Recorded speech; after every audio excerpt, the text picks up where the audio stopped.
In this capture, we're going to take a look at biliary disorders. We'll begin with cholecystitis and cholelithiasis. And cholecystitis refers to inflammation of the gallbladder, and the most common culprit of this is going to be gallstones or cholelithiasis, particularly if stones are obstructing the cystic duct. You can see on the screen a picture of the anatomy, and you can see where the cystic duct is, and then also the common bile duct where your pancreatic enzymes come through. It's very important that you have an idea of how the anatomy works here for when we start talking about signs and symptoms. So risk factors for gallbladder disease include consuming a high-fat diet, obesity, particularly BMI over 30, people that have high cholesterol or high lipids, okay, hyperlipidemia or dyslipidemia, okay. Clinical manifestations, typically you're going to see right upper quadrant pain. It's also known as biliary colic, so you'll see intensifying of the pain, particularly when that gallbladder is trying to expel bile into the bowel for digestion. That pain can often radiate to the right shoulder. It can also sometimes feel like chest pain, like cardiac pain.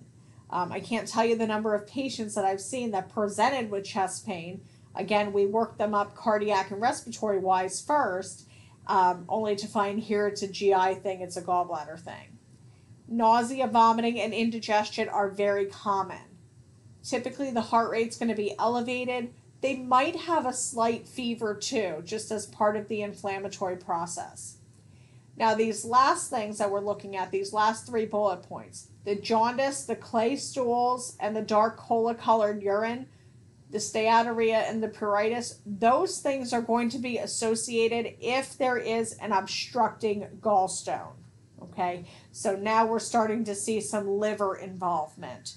Not just a gallbladder problem anymore, we're now seeing the liver involved. If the liver is involved, we can also see some issues with vitamin deficiency, particularly your fat-soluble vitamins, your A, D, E, and K. Diagnostic testing, for running a CBC, it's going to show elevated white cells, it's going to show an elevated neutrophil count. The metabolic panel can be abnormal, particularly the electrolytes, depending on the vomiting and how extensive the vomiting is. Again, with vomiting, we always worry about hypokalemia or low potassium, and the potential concern with the low potassium on cardiac function. Liver function studies, if the liver is involved, which is typical if there is a obstructing gallstone, you will see elevated serum bilirubin, elevated AST, and ALT. If the pancreas is often also involved, if that stone is lodged in the common bile duct, you're going to see pancreatic involvement as well. And here you would see the elevated amylase and the lipase. So common actual diagnostic testing they'll do, abdominal ultrasound. Ideally, if this was an outpatient ultrasound, as scheduled, we would have them be NPO. A lot of times this is done as part of an emergency room workup, but it's an ultrasound. Basically, they put the goop on the belly, they use the probe and to try to visualize the stones or if there's any sludge in the gallbladder. This can be pretty painful, especially as they're kind of pushing that probe in there to get some clearer pictures. A CT scan, and that can be given with or without contrast. And remember, there's 2 different types of contrast. There's oral contrast that your patient drinks, and there is IV contrast that's put through an intravenous line. Obviously, if it's oral contrast, they're going to have to drink that. They often have nausea, so antiemetics are helpful. In some cases, we've actually put in NG tubes and actually put the contrast down the tube. IV contrast, again, remember, make sure you're assessing for allergies to iodine, betadine, shellfish. Also checking kidney function, BUN, creatinine, GFR, and verifying if they are on metformin. That needs to be held after the IV contrast study. Another test that is done that is kind of specific to the gallbladder is considered a HIDA scan. So basically what this particular test looks for, and it tends to be done more as an outpatient or, a day or so after, if it's an inpatient with symptoms. But basically they'll do this if gallstones are not showing on the ultrasound or on the CT scan. The HIDA scan can reveal if a patient has what we call a spastic gallbladder. So if you kind of think about how the gallbladder works, the liver produces the bile, it sends it to the gallbladder concentrates it and stores it, okay? And basically, when you eat a meal that has high fat, the gallbladder is going to squeeze out some of this bile. It comes down the cystic duct into the common bile duct into the duodenum to digest the food. So if your patient has a spastic gallbladder, instead of that nice simple contraction and squeezing out the bile, it will constantly spasm, which is why they're having symptoms. Now remember I said if there's obstructing gallstones, that bile, when it tries to squeeze out, it has nowhere to go, so it comes back up, which is why your patient is having all that pain in the gallbladder area, perhaps in the liver, perhaps in the pancreas, depending on where the stone is. And make no mistake, when you talk about liver enzymes, digestive enzymes, your bile, your amylase, your lipase, those are meant to digest. So those enzymes need to get out into the small intestine so it can work on the food that's out there. If it doesn't and they reflux back up, those enzymes become activated and literally are eating away at the body tissue. That's why these things are so painful. That's why pancreatitis is so painful, because you have the amylase and the lipase, and they're literally digesting the pancreatic tissue. So medically, the way we manage this, dietary-wise, is with a low-fat, low-cholesterol diet. And that just makes sense. The more fat you take in, the more bile, the more lipase that it's going to take to actually digest the fat. Okay? We can use medications, particularly for patients that are not good surgical candidates. Perhaps they're older adults. Perhaps they have a lot of comorbid conditions. Those would be some reasons why we might not, elect to do the surgery right away. We can use bile acid dissolvers, your ursodiol. The Questrin is more for symptoms, but your ursodiol, that generally takes about 6 to 12 months to really get in there and dissolve the stones that are there. So that's much more of a long-term therapy. We can use anticholinergics such as Bentyl to kind of help with some of the muscle spasms and the discomfort.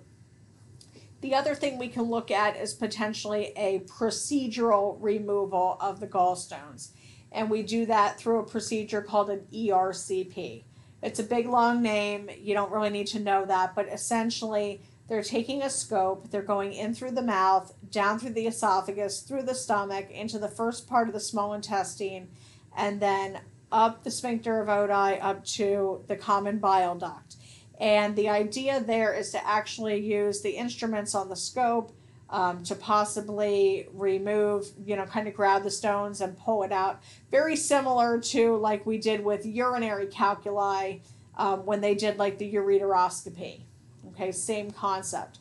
They can also do lithotripsy with gallstones as well to try to break them up and make them easier to remove. That's going to be much more evident on this slide where you can see some different options for non-surgical gallstone removal, which non-surgical, it's more of a procedural thing. This does take place typically in same-day surgery or in a surgical suite, a procedure suite, but it's considered a procedure versus a surgery.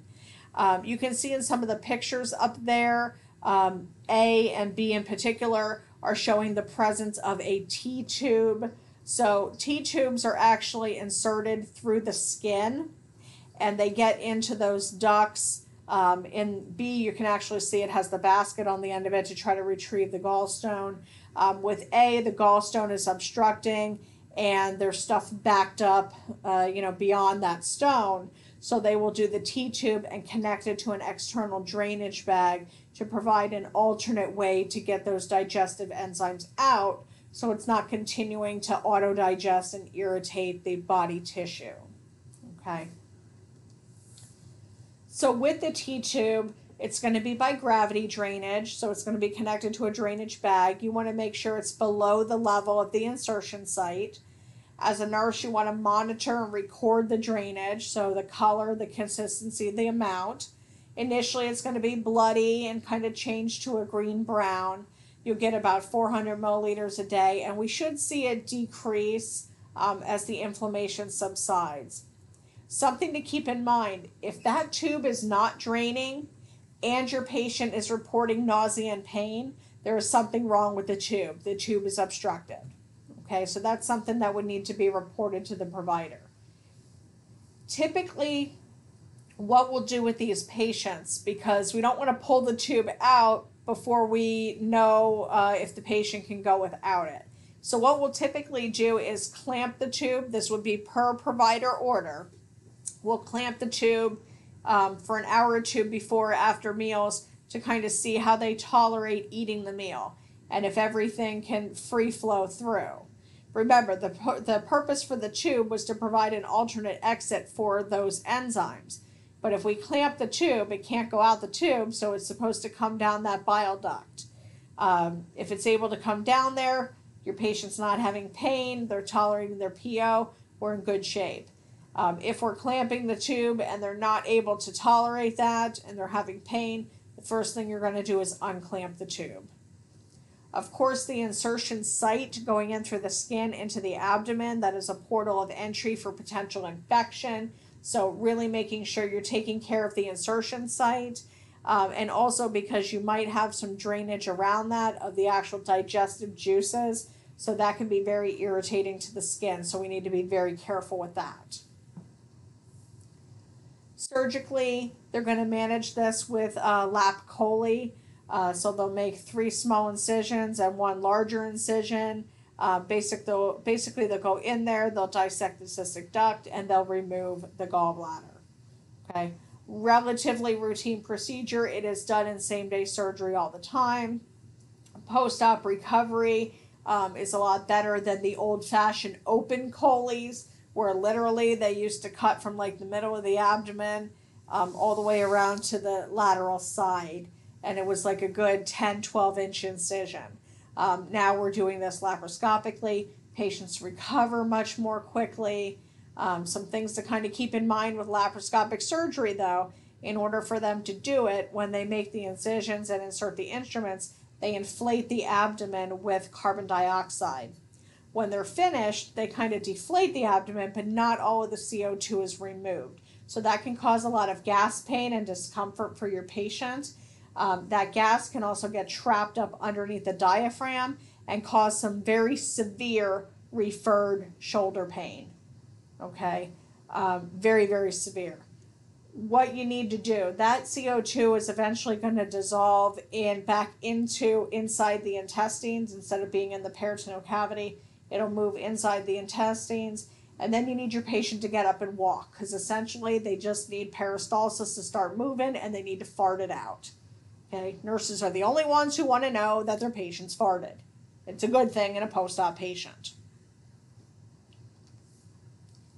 So additional post-op care, low Fowler's position really helps with pain control.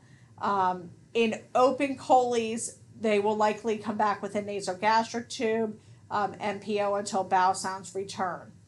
If it's a lap chole, same-day surgery, we're typically starting them on clear liquids right away, seeing how they tolerate it, and then we want to advance them to a soft, low-fat. The textbook says high-carb diet. I would more say moderate-carb diet. You do want to make sure they have adequate protein to help with wound healing. With an open procedure, again, they may have a T-tube, so we might be dealing with that. Pain management is going to be important, so using analgesics around the clock, acetaminophen, NSAIDs, and then of course something a little stronger that they might use for breakthrough pain. But again, your laparoscopic surgeries tend to recover much more quickly. Respiratory, turn cough, deep breathe, splint to reduce the pain when they're doing it instead of spirometry. Very, very important. particularly with your open chole procedures, because those patients are at extremely high risk for respiratory complications. Getting them up and walking is very important. Again, we want to get peristalsis moving. We want them taking nice deep breaths, and that will help promote circulation and prevent DVTs. Okay. Home care, going home, laparoscopic surgery, they are able to shower. They should not tub bathe at all. They don't want to be picking at their steri strips or anything like that. Those will fall off on their own. Typically, lap choles can begin driving again within a couple days, as long as they're off the narcotic pain medication. And then depending on the type of job the person has, they could be back to work, the following week or a week and a half.